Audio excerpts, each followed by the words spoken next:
In the shadowy world of World War II espionage, where deception was currency and trust could mean the difference between victory and defeat, one encounter stands as a testament to the audacity, courage, and cunning of those who operated in the intelligence services of the warring nations.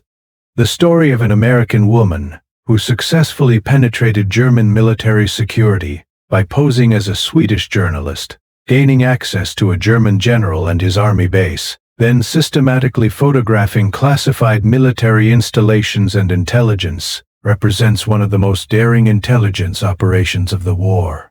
This was not a tale of high technology or sophisticated equipment, though such tools played their role. This was a story of human psychology, of understanding how to exploit assumptions and prejudices, of maintaining a false identity under circumstances where a single slip could mean torture and execution, and of the particular advantages that gender, nationality, and profession could provide to an operative willing to take extraordinary risks. The woman who executed this operation, whether working for the Office of Strategic Services, British Intelligence, or another allied service, understood that her greatest weapons were not the miniature cameras hidden in her belongings, but rather her ability to appear harmless, her skill at social manipulation, and her capacity to maintain her cover even when standing face-to-face with a German general who possessed the power to order her immediate arrest and execution. To understand how such an operation could succeed, we must first examine the context of intelligence gathering during World War II, the nature of German military security, the particular vulnerabilities that even the most security-conscious organizations possess, and the tradecraft techniques that allowed Allied intelligence operatives to penetrate Axis security and extract information vital to the war effort. World War II represented the maturation of DWII, modern intelligence operations, where the collection, analysis, and dissemination of information became as important to military success as the deployment of armies and navies. Both sides invested enormous resources in intelligence gathering, employing everything from high-altitude reconnaissance aircraft and signals intelligence operations that intercepted and decoded enemy communications, to human intelligence operations that placed agents behind enemy lines, or recruited sources with access to critical information. The intelligence services conducting these operations included Britain's MI6 and Special Operations Executive, America's Office of Strategic Services, the Soviet NKVD, Germany's Abwehr and SD, and dozens of smaller national intelligence organizations. These services recruited agents from all walks of life, seeking individuals who possessed the particular combination of courage, intelligence, language skills, and psychological resilience necessary to operate undercover in enemy territory. Women, though often overlooked by military organizations focused on conventional combat operations, proved extraordinarily effective as intelligence operatives for several important reasons that this story exemplifies perfectly. First, women operating in the 1940s benefited from the widespread assumption that espionage was a male profession, and that women, particularly attractive or socially sophisticated women, posed no security threat. This assumption, rooted in the gender prejudices of the era, created opportunities for female operatives to access places and people that would have been denied to male agents. A woman journalist seeking an interview with a general might be seen as merely ambitious or perhaps star-struck, while a male journalist asking similar questions might be viewed with immediate suspicion. Second, women could exploit social and romantic dynamics in ways that gave them access to information and locations that male agents could not easily obtain. A woman invited to social functions, dining with officers, or granted special access as a romantic interest could observe and collect intelligence that would be impossible to gather through other means. Third, women often possessed language skills and cultural knowledge that made them effective at maintaining cover identities, particularly when posing as nationals of neutral countries where both men and women might reasonably be found traveling in wartime. The choice of a Swedish identity for this particular operation demonstrated sophisticated understanding of the intelligence environment of World War II. Sweden maintained neutrality throughout the war, though that neutrality was complicated and often favored Germany, particularly early in the conflict when German military dominance seemed complete. Swedish citizens could travel in German-controlled territory with relative freedom, as Sweden maintained diplomatic relations with Germany and supplied important resources, particularly iron ore, that were critical to the German war economy. Swedish journalists would have plausible reasons to be interested in German military affairs, as neutral Sweden's security depended on understanding the military balance in Europe. A Swedish journalist might reasonably request interviews with German military commanders, tours of military facilities for reportage purposes, or access to information that would allow her to write informed articles about German military capability. The American woman who undertook this mission, whose real identity and organizational affiliation remain matters of historical uncertainty due to the classified nature of wartime intelligence operations and the destruction or continued classification of many intelligence records, would have undergone extensive preparation before attempting such a dangerous operation. The training provided to agents being sent into enemy territory or tasked with approaching enemy personnel included multiple components designed to maximize their chances of success and survival.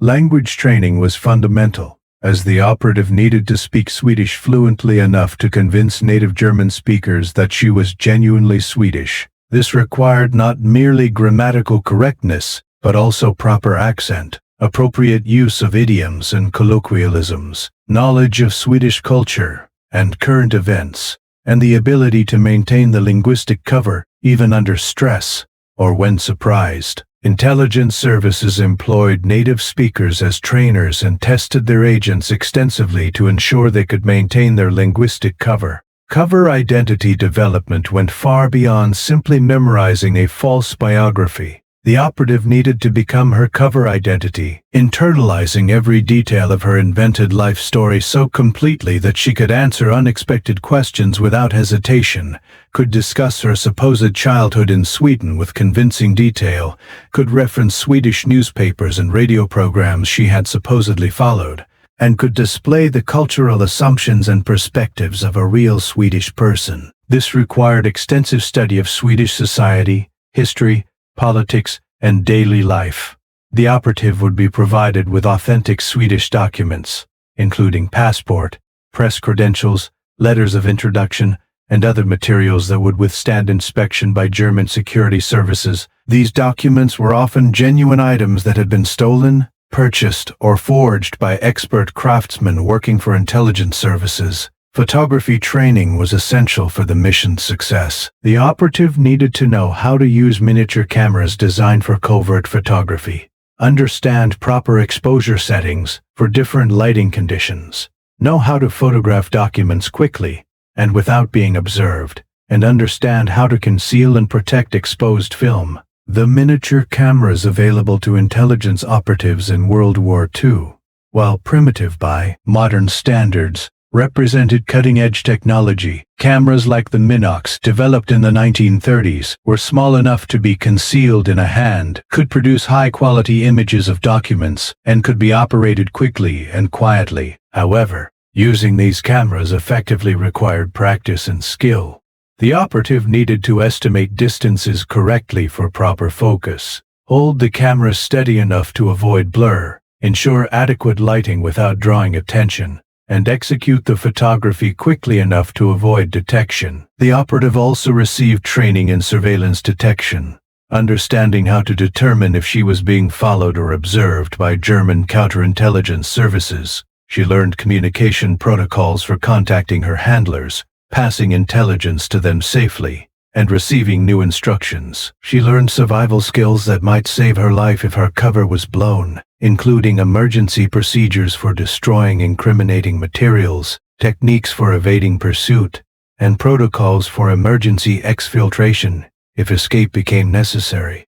Perhaps most importantly, escape became necessary. She received psychological preparation for the immense stress of operating under deep cover in enemy territory, where every conversation could be a test of her cover story, where casual acquaintances might be intelligence officers testing her, casual acquaintances might be intelligence officers testing her, and where the constant knowledge that discovery meant torture and death created psychological pressure that could break even strong personalities. The approach to the German general who would become the target of this intelligence operation required careful planning and probably involved intermediaries who could make introductions and provide plausible reasons for the meeting. A Swedish journalist arriving in German territory and immediately requesting access to sensitive military installations would arouse immediate suspicion.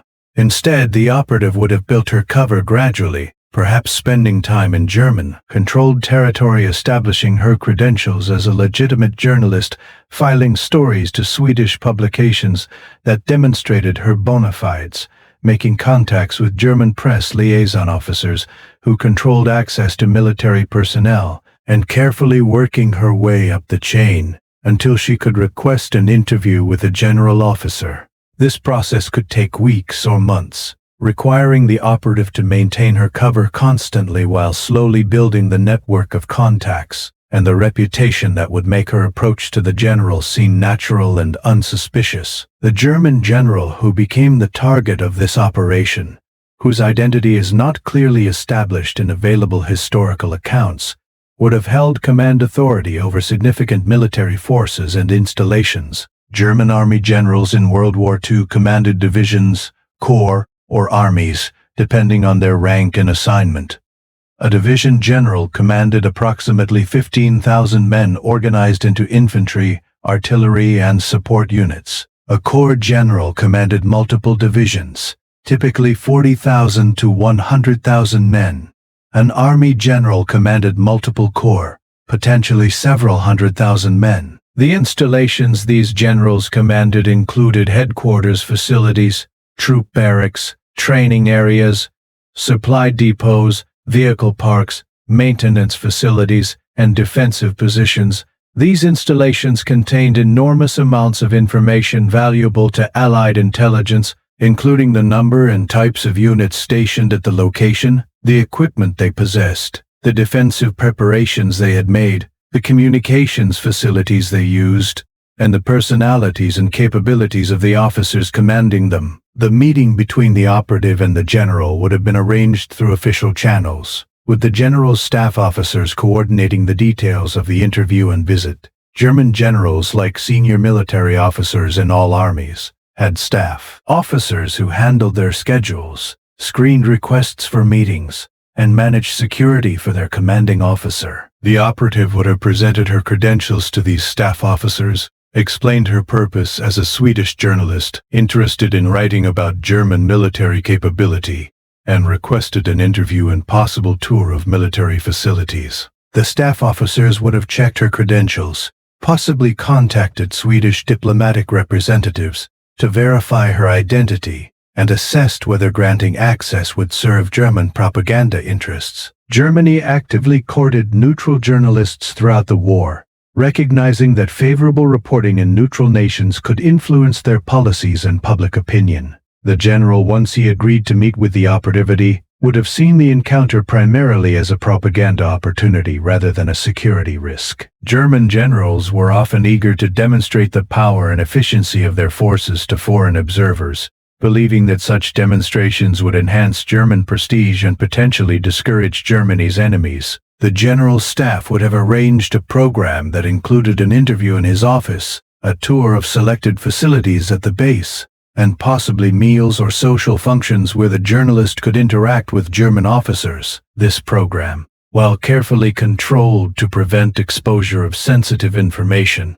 nevertheless provided numerous opportunities for intelligence collection. The operative, meeting the general for the first time, would have presented herself as an admiring, perhaps somewhat naive journalist, fascinated by German military prowess and eager to report on it favorably for Swedish readers. This persona, carefully crafted to appeal to the general's vanity and to disarm any suspicions, would have emphasized her role as observer rather than interrogator.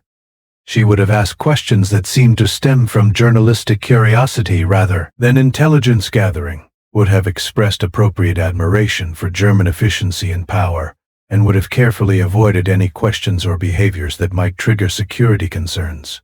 The psychology of this interaction was crucial to the operation's success. The general needed to see her as harmless, perhaps even charming, someone whose presence flattered him, and whose interest in his command reflected well on his leadership. Over the course of what appears to have been multiple visits, or an extended stay, the operative gained increasing access to the general and his installations. This progression from initial formal interview to more relaxed interactions demonstrates successful exploitation of human psychology and social dynamics. As the general became more comfortable with her presence, security measures relaxed. She might be allowed to tour facilities with less supervision, might be left alone in offices where documents were visible, might be invited to social functions where officers discussed military matters more freely than they would with strangers present. Each interaction provided opportunities for intelligence collection, whether through observation, conversation, or photography. The photography operation itself required exceptional nerve and skill. The operative needed to identify opportunities when she could use her miniature camera without being observed, needed to photograph documents or installations quickly enough to avoid detection, and needed to conceal the camera and exposed film so that they would not be discovered by security checks. The techniques for covert photography varied, depending on circumstances. Documents left on desks or tables could be photographed by pretending to examine papers or personal items while actually positioning the camera concealed in her hand or handbag. Installations could be photographed by holding the camera concealed in clothing or accessories while appearing to simply observe the facilities. During official tours, the operative would have shot multiple exposures of each document or scene to ensure at least some images were properly exposed and focused, as the covert photography conditions did not allow for careful setup or verification. The specific intelligence collected during this operation, assuming the general account of the story is accurate, would have included information of tremendous value to Allied planners. Photographs of base layouts revealed the disposition of troops, the locations of command facilities, the defensive preparations in place, and the logistical infrastructure supporting German forces. Photographs of documents could have included unit rosters showing the strength and organization of German forces, operational plans revealing intended movements or defensive dispositions, correspondence providing insights into German strategic thinking, supply reports showing logistics capabilities and constraints, and personnel files revealing information about German officers and their capabilities. Intelligence analysts receiving this material could piece together comprehensive assessments of German military capability in the region, could identify targets for air attacks or sabotage operations, could assess German readiness for offensive or defensive operations, and could develop plans for Allied military operations that exploited the weaknesses revealed by the intelligence. The operative's ability to maintain her cover throughout this extended operation, spending significant time in close proximity to German officers who were trained to be suspicious and who had access to counterintelligence resources,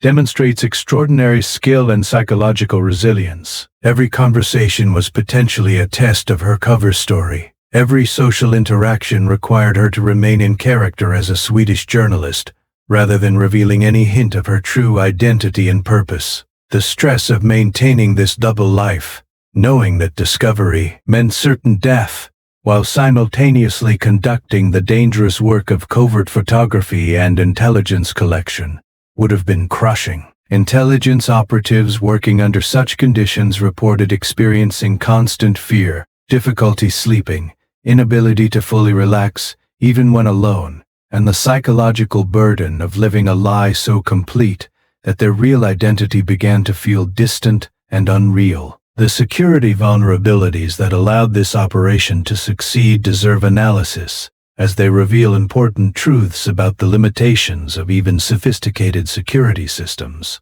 First, the German security apparatus, despite its reputation for efficiency and ruthlessness, suffered from the same human vulnerabilities that affect all organizations. The general and his staff made assumptions about the operative based on her apparent nationality, gender, and profession, assumptions that blinded them to the possibility that she might be an intelligence operative. Second, the Germans' desire to use foreign journalists for propaganda purposes created security compromises, as providing access to journalists necessarily involved showing them facilities and information that could be exploited for intelligence purposes. Third, social dynamics and personal relationships created informal security breaches that formal security protocols could not prevent. Once the general accepted the operative as a legitimate journalist and developed a personal relationship with her, whether professional or social, informal access and casual security violations became increasingly common. The exfiltration of the collected intelligence, getting the exposed film and any written notes or memorized information out of German-controlled territory and into Allied hands, presented its own challenges and dangers. The operative could not simply leave immediately after collecting the intelligence, as that would create obvious suspicion. Instead, she needed to maintain her cover, continue her activities as a journalist for a plausible period, and then depart in a manner consistent with her cover story. The exposed film needed to be concealed so effectively that it would not be discovered if she was searched at checkpoints or borders. Intelligence services developed numerous techniques for concealing film and documents, including false compartments in luggage, specially designed cosmetic cases with hidden spaces, items with hollow interiors, where film could be hidden, and even techniques for concealing film on the body in ways that would not be revealed by searches. The operative would have been instructed to protect the film at all costs, as its loss would mean the entire operation had been for nothing. The impact of the intelligence collected through this operation would have been assessed by Allied intelligence analysts who specialized in evaluating and contextualizing information from human sources. The photographs would have been developed, examined, and compared with other intelligence from signals intercepts, aerial reconnaissance, and additional human sources.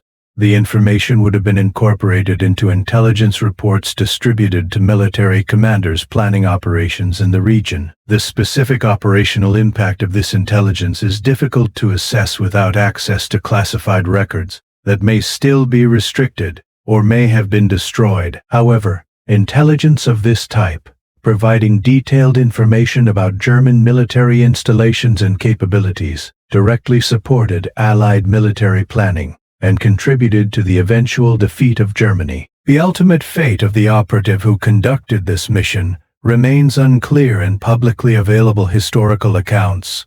Some agents successfully completed their missions and returned to their home countries, where they resumed civilian lives or continued intelligence work. Others were eventually discovered by German counterintelligence and arrested, tortured for information about their handlers and fellow agents, and executed. Still, others died from the physical and psychological stresses of their work, or from accidents unrelated to their intelligence activities. The secrecy surrounding intelligence operations means that many remarkable stories of courage and achievement remain unknown or poorly documented, as the individuals involved were sworn to secrecy and their operational records remain classified. The story of this operation, whether it occurred exactly as described or represents a composite or embellishment of actual intelligence activities, illuminates important truths about intelligence work during World War II. It demonstrates that successful intelligence operations depend as much on understanding human psychology and exploiting social dynamics as on technical capabilities. It shows that assumptions and prejudices create security vulnerabilities that skilled operatives can exploit. It reveals the extraordinary courage required to operate under deep cover in enemy territory, where every moment brings the possibility of discovery and death. It highlights the critical role that women played in intelligence operations, often achieving successes that would have been impossible for male operatives. The broader historical context of intelligence operations in World War II helps us understand how operations like this one fit into the larger intelligence war being fought alongside the military campaigns. Both the Allies and Axis powers conducted extensive human intelligence operations, recruiting agents, building networks in enemy territory, and collecting information through every means available. The intelligence produced by these operations informed military planning at every level, from strategic decisions about where to commit forces to tactical decisions about how to attack specific targets. The intelligence war, though less visible than the military campaigns fought by armies and navies, was equally important to the ultimate outcome of the conflict. This story also reminds us of the moral complexities inherent in intelligence work. The operative conducting this mission necessarily engaged in extensive deception, building false relationships, exploiting the trust of individuals who believed she was someone she was not, and violating the laws and norms of the society in which she operated. These actions, while serving Allied war aims and ultimately contributing to the defeat of Nazi Germany, involved moral compromises that the individuals involved had to reconcile with their own consciences. The justification for these actions rested on the argument that defeating Nazi Germany with its genocidal policies and totalitarian oppression justified extraordinary measures including deception and espionage. Intelligence operatives accepted these moral burdens as part of their service, though many struggled with the psychological and ethical implications of their work long after the war ended. The legacy of operations like this one extends beyond their immediate intelligence value. They established tradecraft techniques that intelligence services continued to employ in the decades following World War II. They demonstrated the value of human intelligence collection, even in an age of increasingly sophisticated technical collection methods. They proved that well-trained, courageous operatives could penetrate even security-conscious targets and extract valuable intelligence. The lessons learned from these operations informed the intelligence practices of the Cold War and continue to influence intelligence operations today. In the end, the story of the American woman who posed as a Swedish journalist and successfully collected intelligence from a German general and his installations stands as a testament to human courage, ingenuity, and the power of deception in service of a righteous cause. Whether every detail of the story as it has been passed down is accurate, or whether some elements have been embellished or conflated with other operations, the essential truth remains that such operations did occur, that brave individuals did risk everything to collect intelligence vital to Allied victory, and that their contributions, though often unrecognized and unheralded, were essential to the defeat of Nazi Germany.